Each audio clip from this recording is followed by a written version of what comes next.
Hello, everyone, and welcome to another masterclass at Role Model Rebels.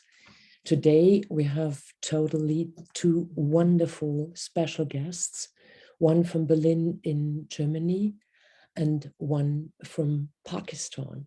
And I'd like to start with the guest from Pakistan because it's already 9 o'clock in Pakistan. Our guest from Pakistan is Dr.Sara Khurram.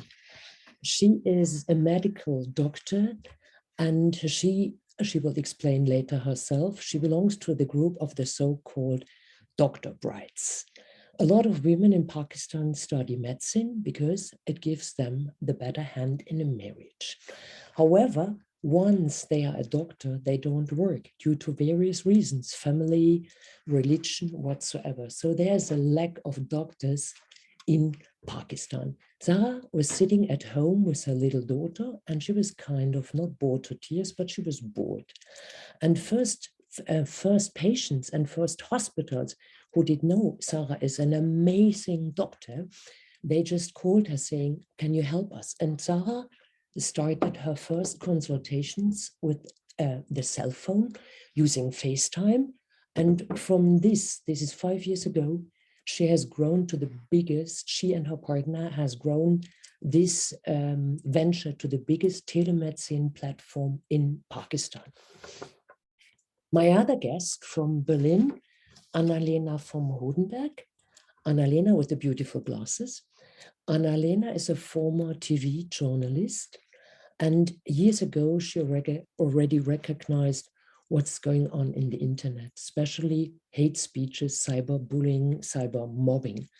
And she saw how many people were really victim of this cyber mobbing, and she felt we need to do something. And together with other people, she founded in 2018 an organization in Berlin. In the meantime, is a subsidiary in Brussels. It's called Hate Aid.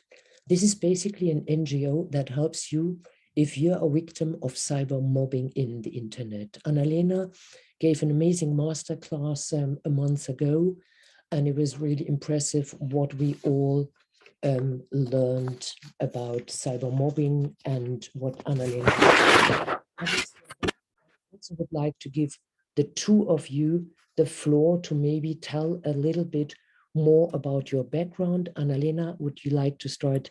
Tell a little bit about your background and how you led to where you are today. Thank you very much, Lena, and thank you very much for having me tonight, and welcome to everyone. My background, actually my professional background is I'm a television journalist, and I always wanted to do something, also in journalism, I always wanted to do something that, I always found that journalism was something, like in Germany we say it's like the fourth power, that's something that is, you know, looking at society, seeing if the people in power are really doing what they are supposed to do, kind of, you know, being this like extra eye on society. And I did that when I was working in journalism for television. And I come from a very political family. My parents were really impressed by what happened during the Second World War in Germany, the Holocaust.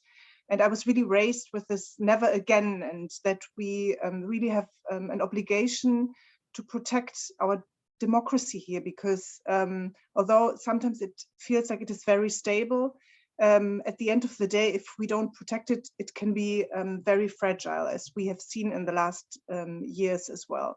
And so when I was working as a journalist in 2015, we had all these right-wing, right extremist movements, not only in Germany, but also in the United States, as you know, during the Brexit campaign in UK. And it became very worrying for me, and I felt that as a journalist, I couldn't really do as much as I wanted to do. And so I started to work at an organization that did political campaigns, and I started to work in the field of specializing in right extremism and preservation of democracy. And so I started researching, and then I started to find out about the whole machinery behind the Trump campaign in the United States, campaigns in Germany, campaigns in the UK and France, hate campaigns that try to attack people who were defending democracy, liberal rights, and try to draw them out of the internet, especially also women. And how little people, with the help of the algorithms and social media, could make a huge and negative difference on the internet in when they gather and attack people in unison. And so I was really shocked by that, and I still believe that that was a threat that is one of the biggest threats to our democracy. And I started to look for solutions, and one of the solutions was to found Hate Aid, which is an NGO, a non-governmental organization, and we offer consultation for victims to empower victims to stay on the internet, but also to empower them to go to court against the perpetrators. And we also finance court cases, because in many cases victims can only go to civil court against perpetrators, and they don't have the means to do that. So we also finance these court cases.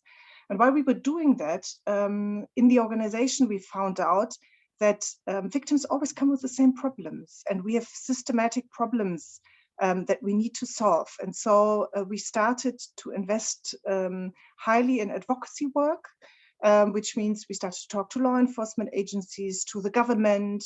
Also now we're working in Brussels with the European Union to advise and counsel them, and be a little bit like the voice that the victims not have, to make sure that we have systematic changes, that big tech companies become regulated, and and that we preserve in this way our democratic structures also on the internet.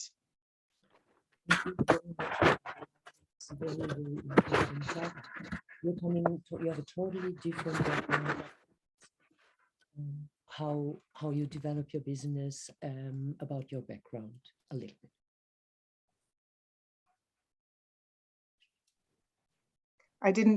Sorry. I couldn't hear you. Sarah. Me neither, yeah. Yes, okay. Do you hear me now? Yes. Okay, Sarah.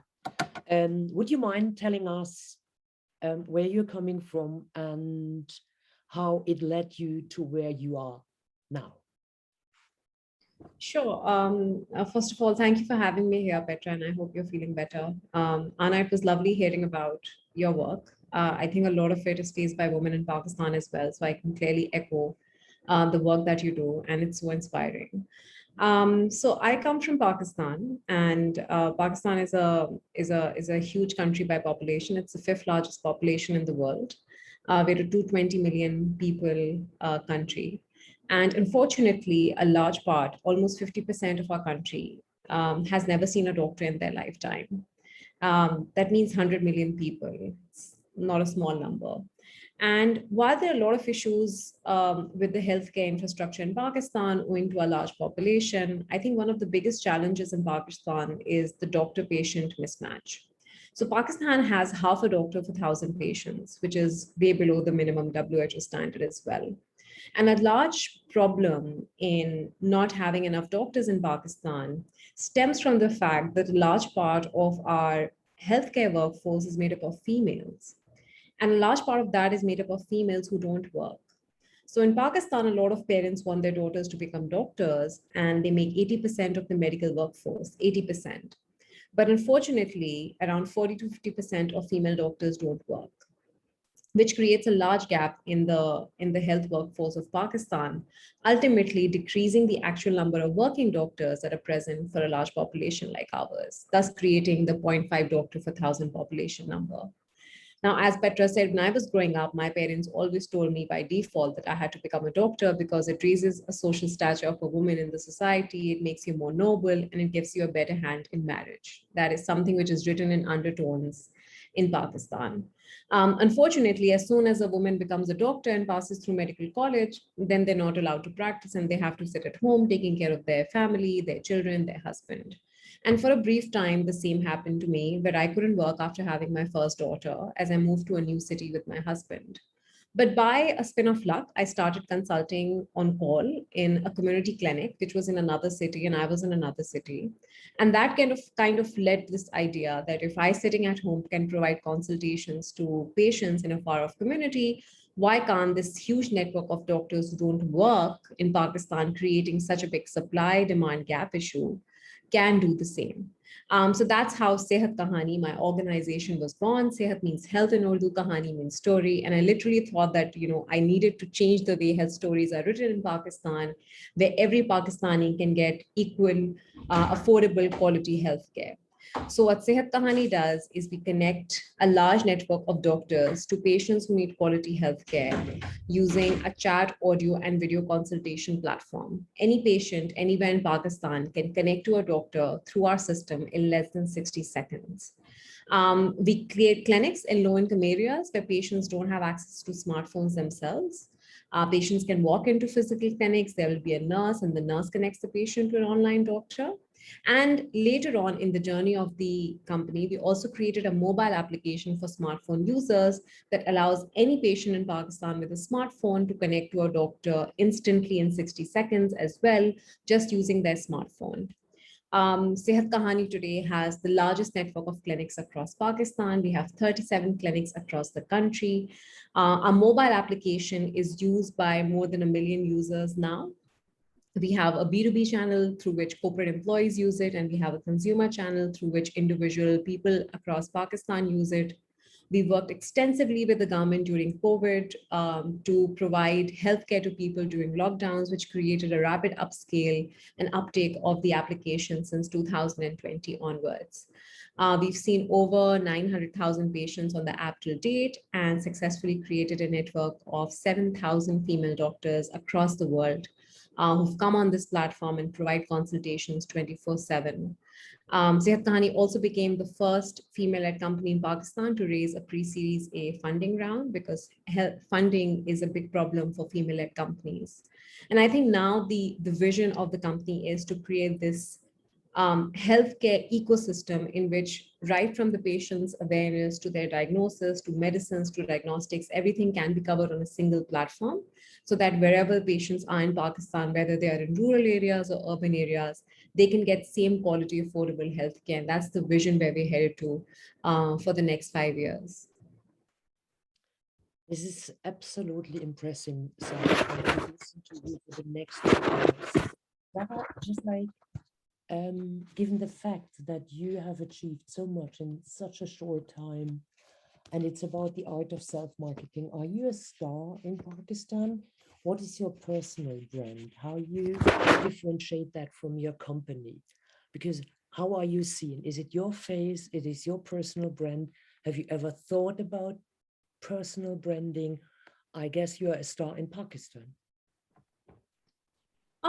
I think, Petra, when I was starting out, because female-led companies in Pakistan, the country where I am, could be handpicked. Literally, you can count them on your fingers. They're very limited female-led companies in the country.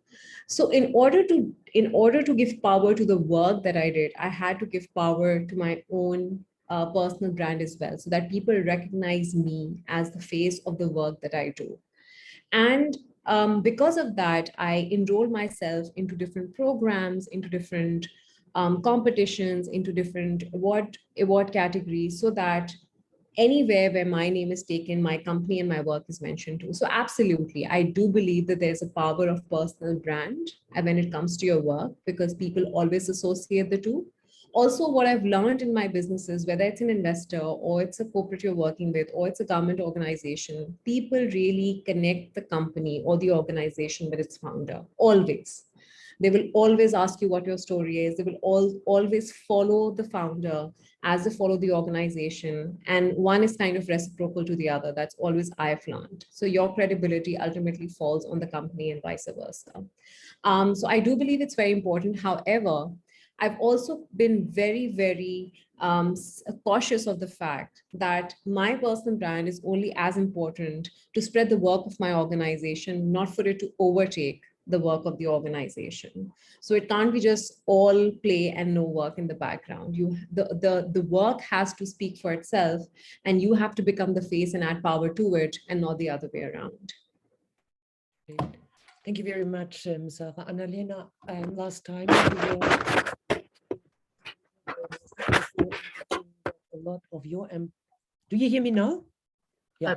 Yeah, now we hear you. Yeah, you were saying that a lot of employees working with you are really afraid showing their face also in the internet, because they are afraid of getting also a victim of cyber mobbing. But coming back to the question, the company Hate8 is also related to your name. Would you agree what Sara was saying about the personal branding? I absolutely agree. I was a journalist before for television. And what I learned is that in every good news story or in every good story, you need somebody who tells their personal story. This is what it's kind of a prerequisite. If you want to make a larger piece, your editor will always ask you, so what's the victim story, or what's the personal story that is behind this, or what's the hero story? So what touches people, what touches donors, what touches, I work also with law enforcement agencies, with people from federal ministries, with decision makers, also with the victims. What touches them is the personal story. And when I founded or co-founded Hate8, I knew this from journalism, but I hadn't realized that much. And from the beginning, I must say, I must totally agree with Sara. Also, donors, people who supported us, were asking about my personal story, and I really needed to, and it was clear that I had to kind of link my personal story and also my motivation, my vision, how much I am convinced of what I'm doing to the company. And I was, in my case, it was also to show my face was also, as you said, a lot of my employees do not show their faces. They don't even appear on the internet with their real names because they're afraid to be attacked themselves, which is a real threat. I have also received threats and have been mentioned in Telegram channels of people like Attila Hildmann, who is very well known in Germany and who's like a extremist who fled to Turkey now. And so there is a danger. But also what was important in my company is that when we ask victims to not withdraw from the internet, but stay strong and not have haters silence them, then I have to be the one that is going forward. I have to show my face. I have to show my name. I have to be the one that is standing in front of them, next to them, behind them, and be like their voice. And I can't, this was like clear from the beginning that I can't be the one who is very, who is kind of hiding between the brand. I need to put my personal face, my personality in front of this, and to kind of be this voice for a lot of people and go forward. And yeah, so it was clear that my personal brand and also my personal story, my voice, would be very important. Also, not only to talk to like stakeholders, but also for the people we are supporting. So basically, you think that basically you have to stay in the internet, you have to be the face.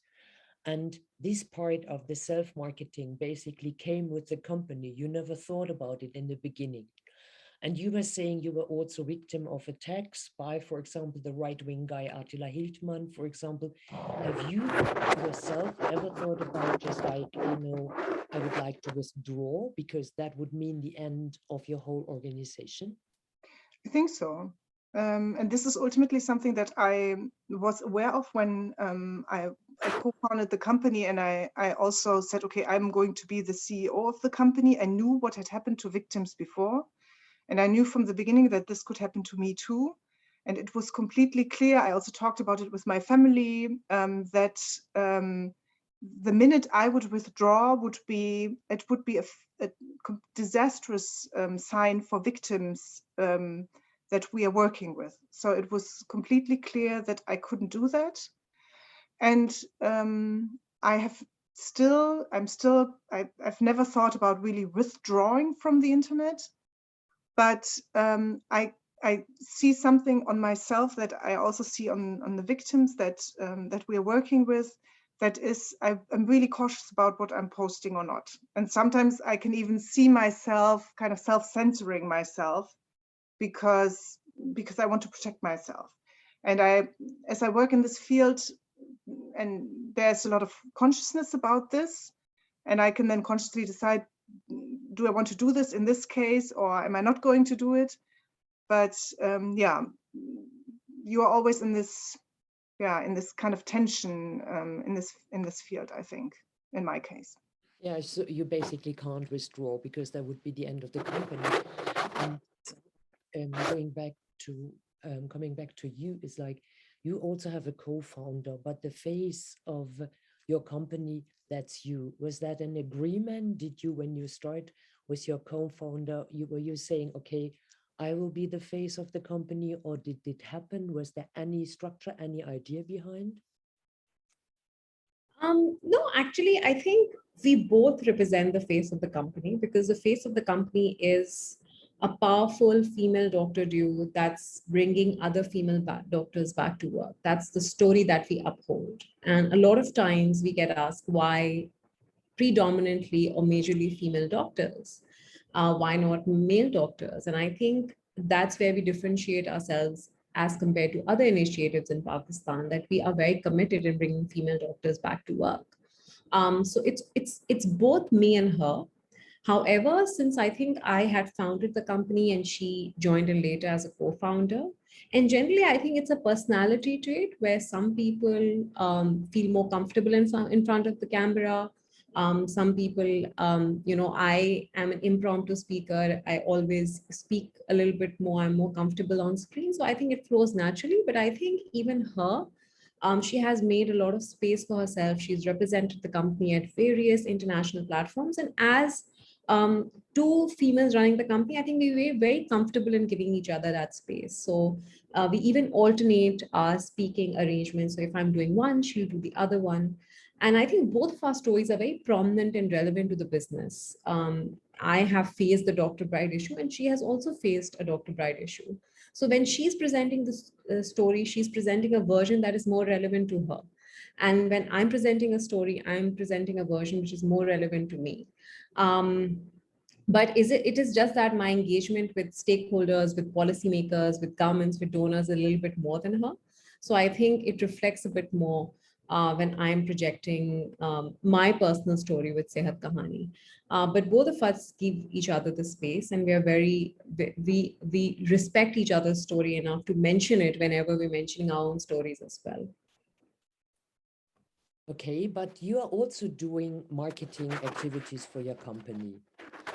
When it comes to venture capital, would you say it is important that you as the founder, that you are there, or does the result, or do the result of your company already speak for someone who would like to invest in your company? How would you say is the importance of, marketing from the company and results from your company and your personal brand? So I think, Petra, when investors are looking at companies, whether they're investors or they're donors or any kinds of funders that are present, both in the form of soft and hard capital, they're listening to a lot of pitches in a day. So what is going to differentiate you? How will they remember you? How will they know that you are different from the other companies that they're presenting to? That's where the power of your personal story and your personal brand comes in.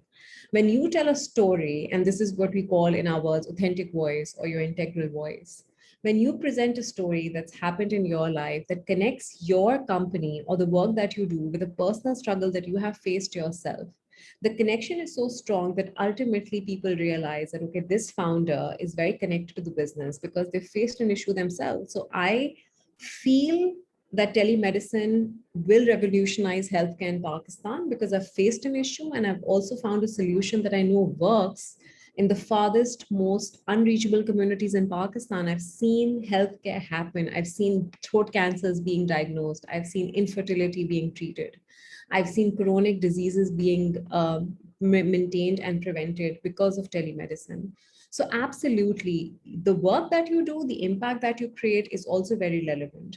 But when you're beginning to tell someone about the work that you do, if you connect it with the personal journey that you've had and the personal connection that you have with your business, it creates a much more deeper impact and connection with anyone that you're talking to, whether it's a donor or it's an investor or any stakeholder that you're connecting to.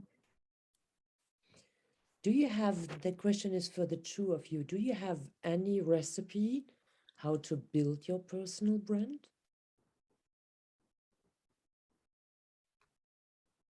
I think I'll take that one, and Anna can add on. I think I think one thing that I think women struggle with is we often feel, are we talking too much? Are we presenting too much? Are we putting ourselves too much out there? Something that I think is the male counterparts, especially in our part of the country, don't. So one thing that I've learned over time is you need to talk about the work that you do.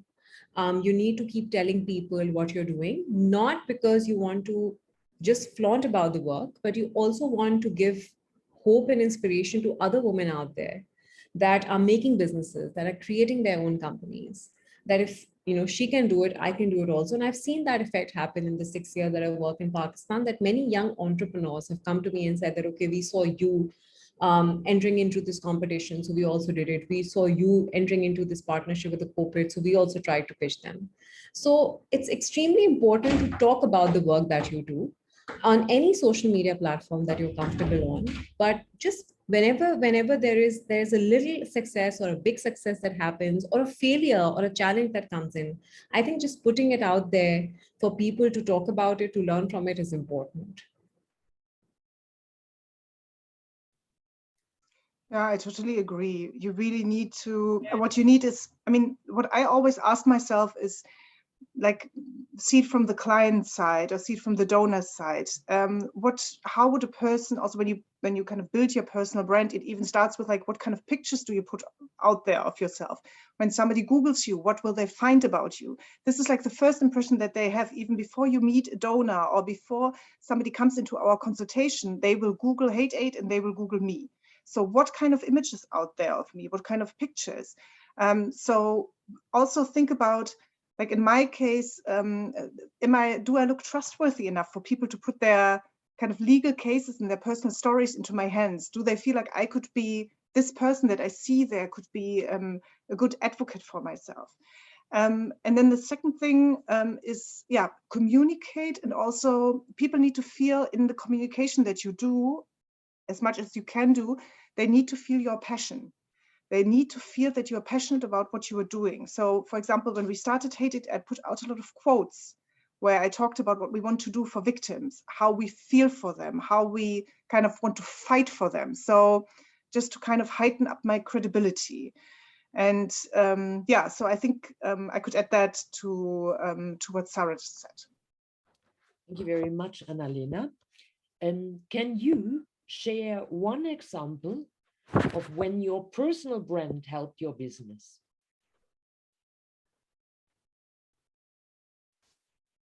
I can go on. So I think because there are limited opportunities for women entrepreneurs to participate where I am. I think I got the opportunity to participate in a couple of awards. One was the Rolex Award for entrepreneurs and one of the Cartier's Award, and I think that really added to the credibility of the work that I did, because when I reached out to people to work with me after, because when the awards happened, because they were global awards, they were global recognitions, a lot of people talked about them, it came out in the newspapers. A lot of times it was mentioned, first Pakistani female entrepreneur from Pakistan getting this award, getting recognized for this. So when I came back to the country and when I started talking to people, I instantly realized that there was something different in the way they took Sehat Kahani or they took the work that I do, because they had read about it somewhere, they had seen a post about it, they had heard that I, as a female entrepreneur, had done something which was different, which was unique. So then they gave a little more credibility to the business. They understood that, okay, she has been recognized by some international platforms. So that means that the work that she's doing is also credible, and let's work with her. Let's get to know her more. it seems interesting. So I think those global opportunities and representations really helped in putting Sehat Kahani on the map for a lot of people that I work with, especially the donors or the funders that I work with at that time. So that's one example that I always quote. I think it's so interesting that you're saying that, Sara, because as I knew this question before, I also thought about it, and I had the same example. I had this year, at the beginning of this year, I was named like Woman of the Year or Inspiring Person of the Year of 25 people by the Pioneer magazine, which is like a magazine that is read a lot in Germany. And I have one donor who always was not convinced and who was always like, he didn't really understand what we are doing and why this was so useful. And then after I was named in this, 25, one of these 25 inspiring people, he sent me a personal email saying how he congratulates me and how great this is for my work and everything. And I was just like, wow, also I so underestimated how these I was also named like one of 100 women of the year by another magazine, and how all these prizes and recognitions that you would think, this takes so much of my time. Am I wasting my time doing this? Am I also, as a woman, you always think, how should I be so? Isn't this too vain to go and try to get these awards? But I realized no. It's not at all. It is how you get exposed to a lot of people in a very short period of time that is picked up. It's such a good marketing for your company also, because it just throws you out there. And it really, also what baffled me is that how people are impressed by this. Because, I mean, at the end of the day, sometimes it's really arbitrary. Somebody's just, this year you are lucky and somebody picks you out, or you have these online votes where then, I don't know, you are lucky and these people are voting, and then others are not voting, and then you get picked. So it's really not like somebody assessed really your work and, came to your company. So, but people are really impressed by it, and it helps a lot. So I can really recommend to anyone to do that. And what also helped in my case was a lot of press work.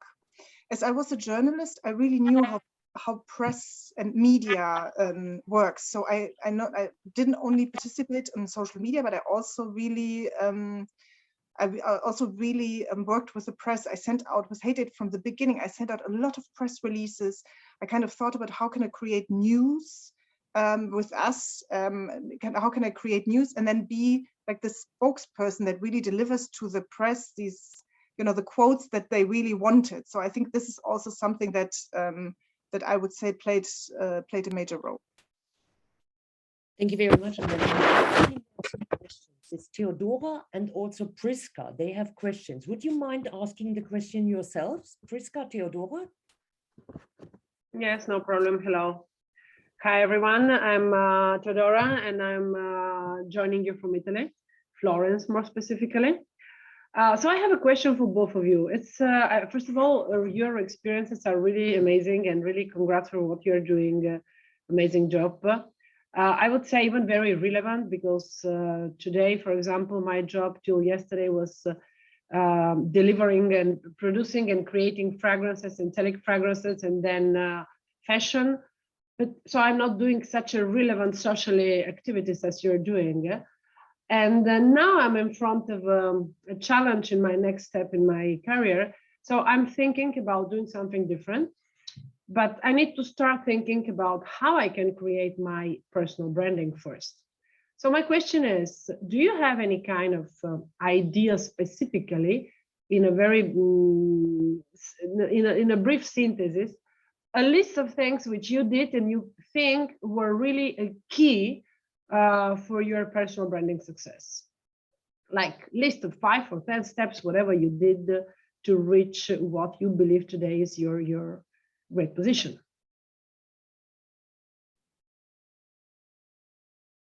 I don't know, maybe I can start and then Sara can just, so I think this sounds really like, it sounds really like basic, but what in my case, and what I also did for my company, what I see with a lot of other NGOs, that they don't do good pictures, you know, like really professional and good pictures of yourself. Then the web page, very like a professional page. Think about how do you want others to see you? What do they want to see in you? Because as a television journalist, I learned people are looking 80% at the image, at you as at the image, and then they listen 20% to what you are saying. This is like proven even scientifically.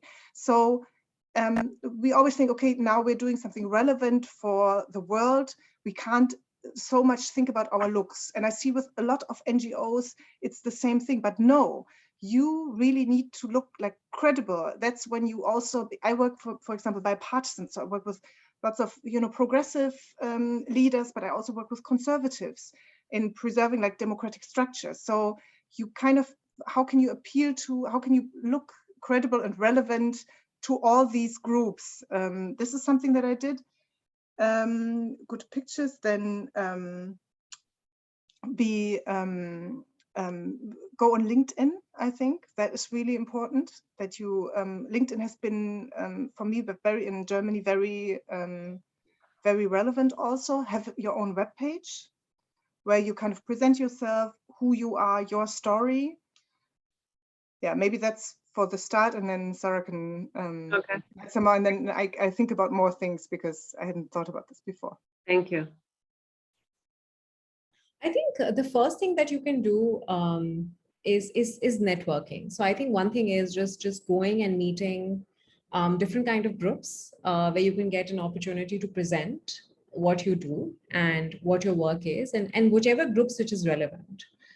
So what I did in the beginning was every opportunity that I got to pitch and present, whether it was a startup competition or a networking event or a Women's Day event or going on the radio, going on the media, or going on social media and talking about it, I went. And I took that opportunity to just spread the word on TV, radio, social media, Facebook, live sessions, wherever anyone invited me, I used to make time and go and talk about the work, because everywhere there's a new audience and every audience is very different. So that's something that you can do. Find relevant networks which are important to you.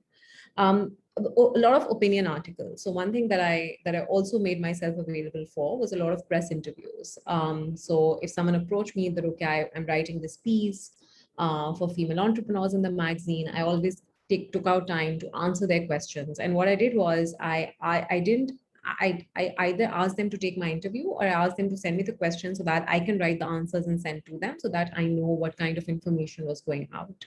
And always double check information. So whenever I gave a press interview, I always got the article back and just made sure that I knew whatever I said was being correctly transferred into the article. Then I think, again, as Anna said, just making sure that I'm posting a couple of things every week, and not just about myself, but also, you know, the things matter to me. So not just about what I'm doing, but also talking about, you know, maybe health issues that are happening in my country, or political issues that are relevant to healthcare in the country. Just making sure that I'm not just seen as a female entrepreneur who has a health tech business, but also someone who has a voice when it comes to general healthcare public policy in Pakistan, because over time that becomes very relevant. Kind of becoming a subject matter expert in the field that you're working in, so that your opinion is not just taken for the work that you do, but also the overall space. And I think now I make time, and now as the message spread, then I also made sure that other women in my company are also spreading the same kind of messaging. So it's not just me, but this is a group of female within the company who are spreading the same kind of message. So also giving them opportunity to talk about their experiences within the company that they're working with, and also about their own life challenges, so that it becomes a kind of a community voice that has the same narrative.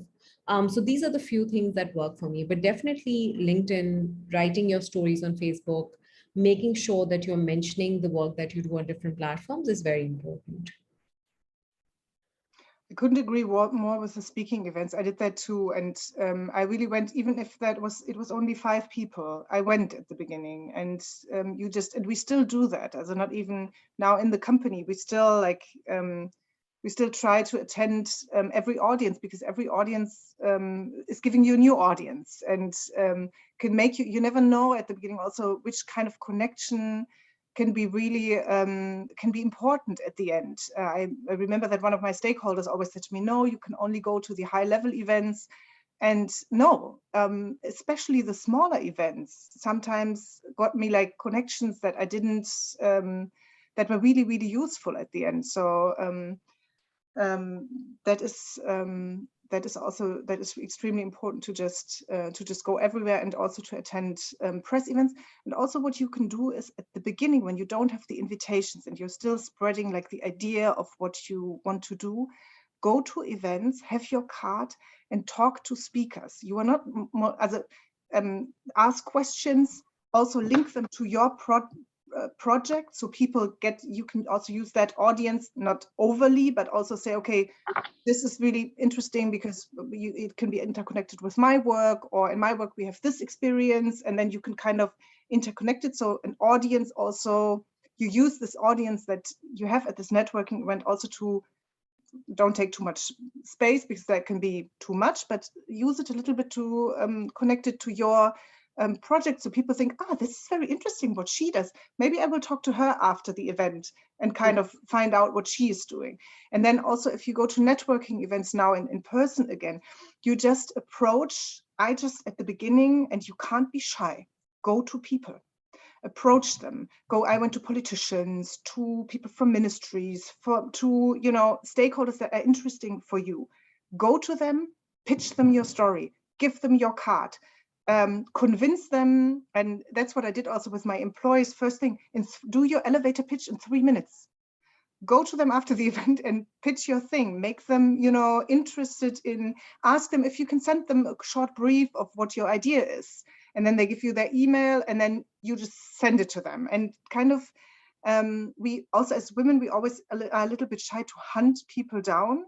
But I mean, as you know from your own life, sometimes the hunter is who wins, the person that is as pervasive. No, this is super interesting what you're saying. And I would really summarize in all what you're saying is that usually women are struggling with themselves or telling their stories.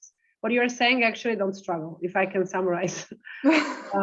Yeah, there is a list of things you're doing, but the key point is that don't struggle, you go for it. That's all. Thank you very much. You're welcome. Thank you very much for your questions. And I think there is Priska also have a question. Priska, if you're still there, would be great if you could ask.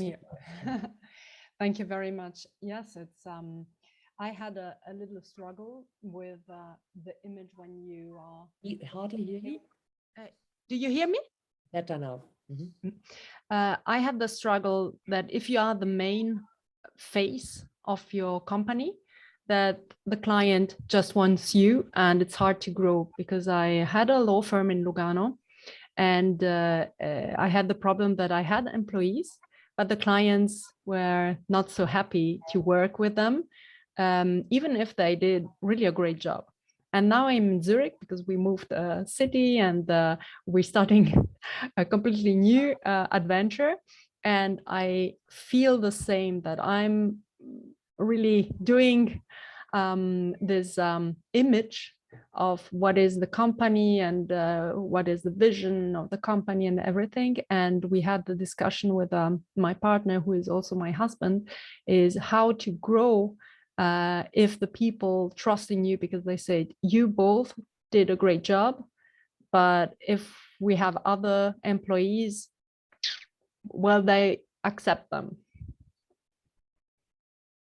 Yeah, I think, Priscilla, that's a very relevant question, and I have faced that issue. So I have grown from a two people company to a 250 people company, and for the longest of times, I faced this issue that then I send another resource in my place, maybe my head of sales or my head of tech.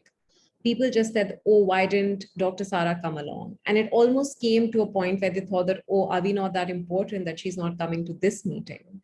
It becomes this issue. But I think that's where delegation and delegation of power comes, that you have to make sure that whoever you are sending has that power to communicate the same message that you do. So one thing that, I learned with time is my introducing my head of sales or the next person that is representing me through myself. So I always email beforehand that, okay, I'm not going to be able to come due to a time constraint, but I'm giving you the best person for the job. Or sometimes taking a backseat saying that, see, I'm not that good at this and I'm sending you a relevant person for the job. So that's one way of doing it. The second thing is, if it's extremely important, and if it's a call, if it's a meeting, I would just go for the initial 5 or 10 minutes, introduce myself, introduce the work that I do, and then I step out or I step back and I give the space to the more relevant person for that meeting, and that usually helps. But you have to associate. So initially, when you're building a company, you have to be available all the time, every time, and then slowly and gradually, you need to start dissociating and filtering the more important things to do for yourself, which is more strategic in the vision that you're following, and then making subject matter experts available for their meetings. And I think that happens slowly and gradually. Again, you can't keep everyone happy. Some people will just not be happy. You have to choose your battles. Some battles are more important than the others. So you also have to learn to say no a lot of times. Initially, it would be very difficult to say no. You will feel bad about it. But then over time, you'll realize that the time that you've saved is much more important for your business as well as for your own personal sanity. Yeah, I couldn't agree more with Sarah. And one thing that I also did is I really built up over time my head of legal to be like this person. And right now, it's even she's even sometimes more asked than by the press and by the media than me. I can really say, okay, I'll take this step back, and she's just doing it. And I really, you have to invest, but I really took her to a lot of the meetings. And I started sharing tasks on the meetings with her. So she would, I would kind of introduce her, and then next time I can send her by herself, and then, she does her first interview, and then, and so kind of like gradually introduce people while you're there yourself, and show also the expertise that they have and that you don't have. So you stay with this expertise and they come with this expertise. And so kind of introduce that. That has also helped me over time, but it takes time. It really takes, because you need to, as you have built up your own brand, and as you have built up yourself as a relevant brand, you also have to take this time and invest this time to build up other people next to you.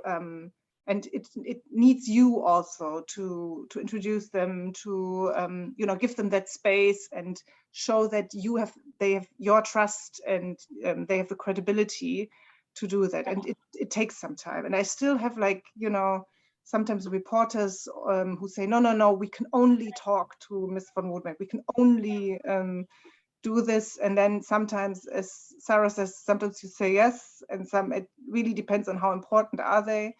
And sometimes you also say, okay, if you can't work with that other person that is really also has more knowledge about what you want to talk about than me, then it's not possible. And then you pick your battles.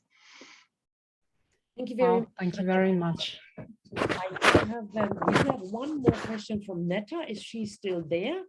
I would ask you to also raise this question. Netta, are you still there? Well, okay. So I would say, if there are no questions, I have one. Yeah, sorry, I'm here. I'm from Israel, near Tel Aviv, and thank you for a very interesting webinar. I actually do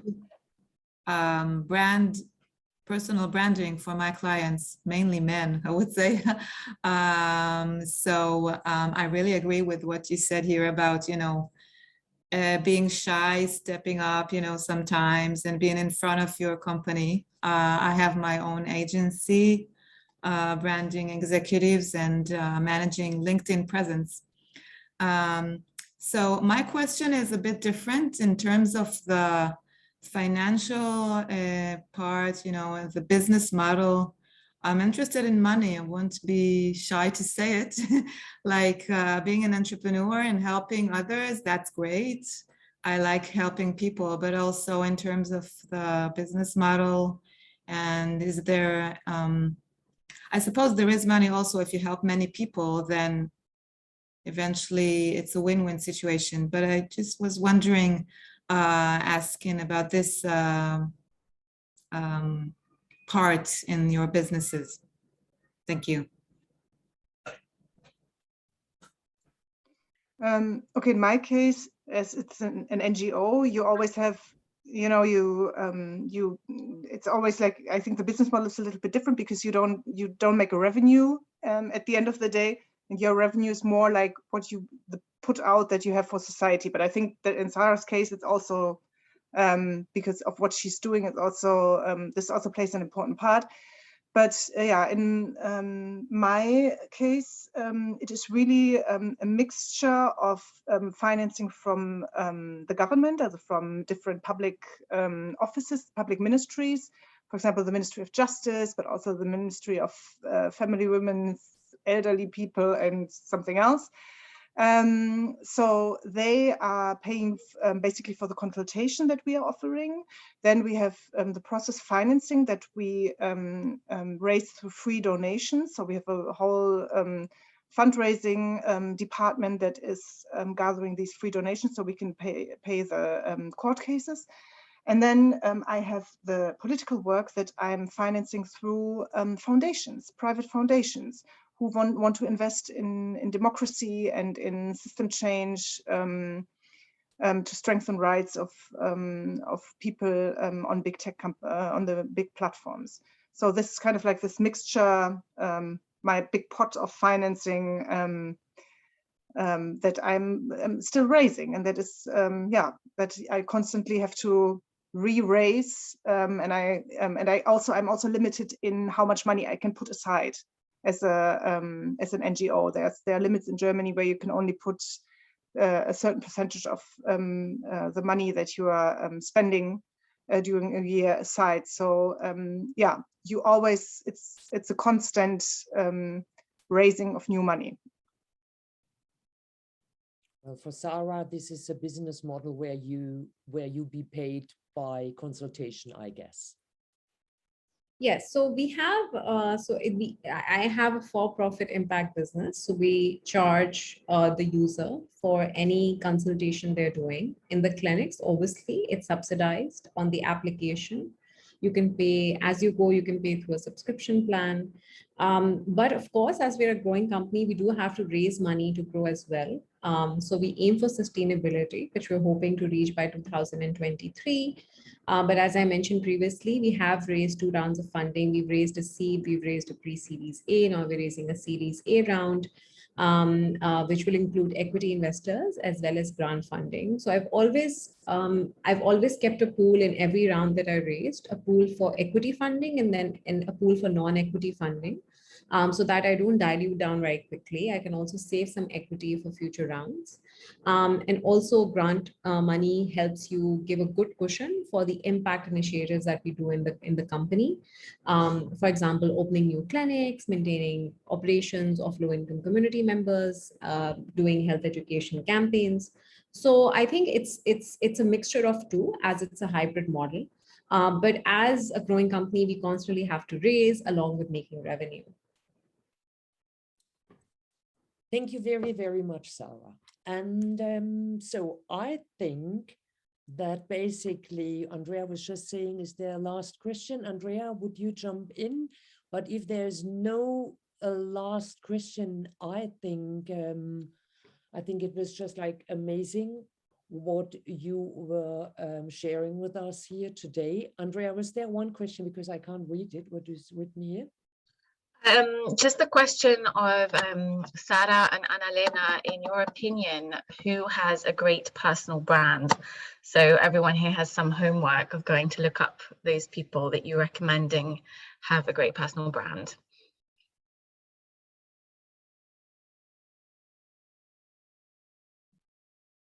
we'll go with you, Anna-Lena. Maybe you can answer that question first. Who, Yeah, in your opinion, has a great personal? When I thought about this question, there's a in my field actually. I was thinking more about my field. There's a woman in Germany whose name is Verena Pauster, and she has founded several companies and initiatives for the digital education of young children and youth. And I think she has a fantastic brand. If you look at her homepage, if you look at what she puts out on LinkedIn, how she communicates, where she appears, she's also really a role model of how to build a good brand. And I was fortunate when I became a Ashoka Fellow, which is a social entrepreneur network. And she was my mentor, and yeah, she gave me a lot of insight how she did that. So yeah, I think she's really has a great brand.